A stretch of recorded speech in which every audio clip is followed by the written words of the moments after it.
Right, so welcome back to another video on this channel. Welcome back to another episode of my Premier League Game Week prediction series. This is of course now Game Week 25, and last weekend I got myself 4 points, which, isn't really great, but hopefully we can better that this weekend. And yeah, before I do get into this video, I would like to quickly ask you guys to subscribe to the channel, as I always do before these Game Week predictions videos, and yeah, we are now looking to hit 1,500 subscribers on this channel as soon as we possibly can, so if you do hit that subscribe button, it would cost you absolutely nothing and would make my day, so it is very much a win-win situation. And yeah, let's get into predicting these Game Week 25 fixtures. Starting off with the game being played on Friday night at Molineux, and that is Wolves versus Leeds. And yeah, Wolves kind of regaining a bit of form recently. They've got 7 points from a possible 9 in their last 3 games in the Premier League. Got Johnny back from injury as well at left wing back position for them, which I think is absolutely massive for them because he was a key player for them over the years in the Premier League. Leeds, as I keep saying on this series, they're just incredibly unpredictable. A 4-2 loss at the Emirates last weekend just really sums up their form, if I'm honest, because they were 4-0 down, looked absolutely down and out of it, and came back and nearly made it a nervy afternoon for Arsenal in the end. They still do have Calvin Phillips out for this game, which it does look like, and without Calvin Phillips they're a completely different outfit and they're nowhere near as lethal going forward. And yeah, it's two teams in this one that do have very differing styles of football, because Leeds are just all gung-ho from minute 0 to minute 90, and Wolves are a bit more structured in the play, a bit more of a counter-attacking team, and for this reason I think that it will be a bit of an interesting game. But because of the absence of Calvin Phillips in this Leeds team, I just can't bet against Wolves in this one, and that is why I've gone for a pretty convincing Wolves win here. I've gone with Wolves 3, Leeds 1, and yeah, I just feel like it would be a lot closer of a game. I just feel that Calvin Phillips absence for Leeds is just the key figure in this game and the reason why I've gone for a Wolves win. Now onto the second game of the weekend, which is taking place at St Mary's on Saturday lunchtime, and that is Southampton versus Chelsea. Now, two teams that just couldn't be further apart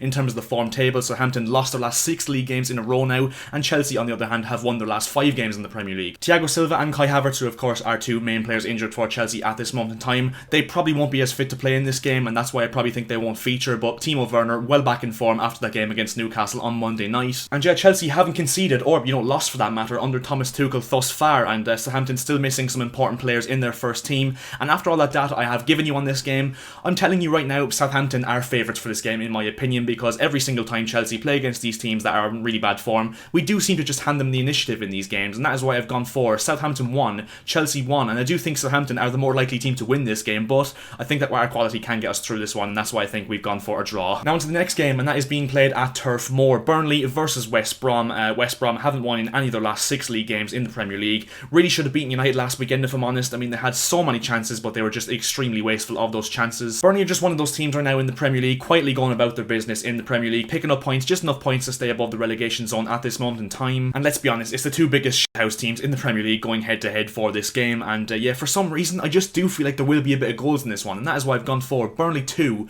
West Brom 2, and yeah, for some reason I just see a high scoring game, which obviously does mean it will probably be a 0-0 now that I said that. Now onto the next game, and that is the Merseyside derby taking place at Anfield this Saturday 5:30 kickoff. Liverpool versus Everton, and Liverpool well and truly back to winning ways against RB Leipzig in the Champions League in midweek with that 2-0 win away from home. But now 3 straight defeats for them in the Premier League, and they just utterly collapsed against Leicester last weekend, I have to admit. And Everton though, not on the best of form themselves recently, which has kind of gone under the radar because they've actually only taken 1 point in the league in their last 3 league games, which is just absolutely horrendous. We are probably going to see the likes of Alan and Dominic Calvert-Lewin, who have been absentees in the last few games for Everton, come back into the Everton lineup for this game. Liverpool probably will be unchanged from that game in midweek against Leipzig, and to be honest, I feel like this one is a really tough one to call, but I just think that Liverpool will just have that bit of edge over Everton in this one, and that is why I've gone for Liverpool 1, Everton 0, and yeah, I definitely can see a goalless draw here, or a 1-1 draw or something like that, but I just do think that Liverpool will have just about too much to obviously lose to this Everton team. Now into the next game of this weekend, taking place at Craven Cottage, Fulham versus Sheffield United. Now this is an absolutely humongous game for Fulham. They beat Everton last weekend with a brace from Josh Maja up front. They drew at Burnley during midweek, but this game is a massive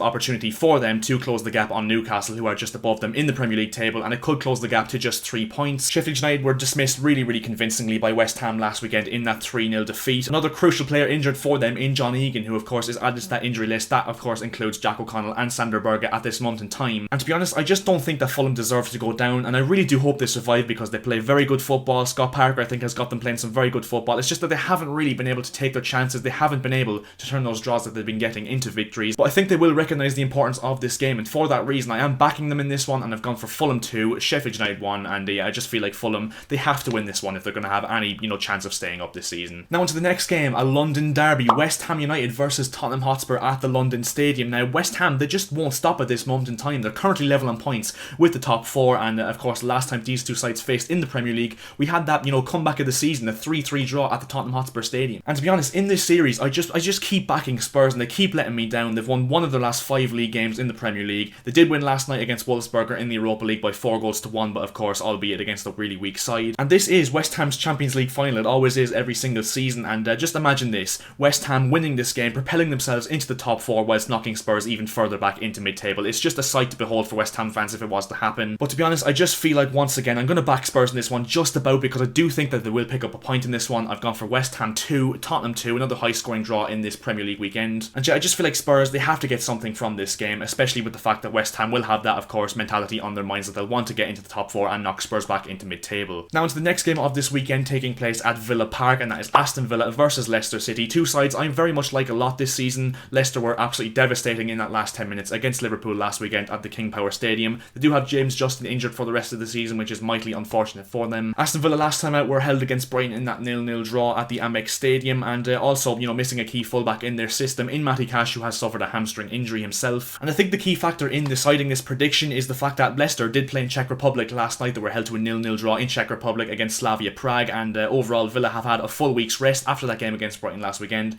But to be honest, I just can't separate these two sides at this moment in time in predicting this match, and that is why I've gone for Aston Villa 1, Leicester 1. I do think it's a game that could go either way. I'm sitting on the fence for this one. I'm going to go for a draw. And now on to what you could say is potentially the game of the weekend on paper here at the Emirates, Arsenal versus Manchester City. Now, City are just looking absolutely incredible, unstoppable, unbreakable at this moment in time in the Premier League, especially 12 wins now on the bounce in the Premier League, 17 in all competitions. And to make matters worse, they have Kevin De Bruyne coming back from injury, Ilkay Gundogan, who was missing against Everton in midweek, Ruben Diaz is back to full fitness now after that slight injury. Arsenal did beat Leeds last weekend in that 4-2 win, but of course, as comfortable as it was in the first half for them, they really did make it a bit of a nervy game, and more nervy certainly than it needed to be. They are still missing Thomas Partey in midfield next to Granit Xhaka, which of course is an absolutely massive miss for them, and to be honest, I think from the word go, I think this will be a massive uphill battle for Arsenal, and it will take a gargantuan effort to just get anything from this game. And to be honest, I just can't bet against City, especially with the way they've been over the last few months. I think it'll be another win for them here, and I've gone for Arsenal 0, Manchester City 2, and yeah, I just think that we can't bet against City with the form they've been on, and I think they will go on now to win the Premier League title fairly comfortably. Now onto the penultimate game of this weekend, and that will take place at Old Trafford, Manchester United versus Newcastle. Now, United massively let themselves go in the league in these last few weeks, I think I have to say. They've only won 1 of the last 5 games in the Premier League, but they did, of course, hammer Real Sociedad last night in the Europa League, away from home in that 4-0 win. Newcastle look a little bit better since Alan Saint-Maximin's come back from his injury, but even still, they're just shocking to watch. They play a shocking brand of football, and I really do feel bad for Newcastle fans that have to put up with this on a weekly basis, especially with the fact that they get no love whatsoever from their owner Mike Ashley. United notoriously have been quite poor this season at home in the Premier League, but I just feel like surely they're not slipping up against this Newcastle side. I've gone for Manchester United 3, Newcastle 1. I do see Newcastle boxing a goal here, but I just think that United will have too much quality in terms of the players they have and the way that they play for this Newcastle team. And now onto the final game of this game week, and that is the so-called derby, Brighton versus Crystal Palace at the Amex. Now, Brighton unbeaten in their last 6 Premier League games, which is just absolutely mental. They've looked a lot more resolute in those games, and of course have drawn 11 out of their 24 games in the Premier League this season, which is just absolutely astounding. Crystal Palace still missing Wilfried Zaha, who of course did pick up that injury a few weeks back, and they literally look horrendous without Zaha. I'm not going to hold back. They were battered by Burnley last weekend at Selhurst Park in that 3-0 win, and yeah, they just really look hopeless without Zaha going forward, void of ideas and void of creativity. And for me, I have absolutely no faith in a Zaha-less Crystal Palace team for this game, and for that reason, I'm going to go with a narrow Brighton win. I've gone for Brighton 1, Crystal Palace 0. Maybe Crystal Palace will prove me wrong in this one, but I highly doubt it, especially in the absence of Wilfried Zaha. And so yeah, those are my Game Week 25 Premier League predictions. If you want to, of course, as usual, go and leave your predictions for these games down in the comment section below. Please feel free to do so, because I'm very interested to see how you guys think these games will pan out this weekend. And yeah, of course, that will bring us now to the end of this video. So if you did enjoy this video, make sure to drop a like. 20 likes as per usual will be massively appreciated by myself. And yeah, as I said at the start of this video, if you could hit that subscribe button, that would be massively appreciated as well, because of course we are now looking to hit 1,500 subscribers on this channel as soon as we possibly can. And yeah, I'll see you guys in my next video. See ya.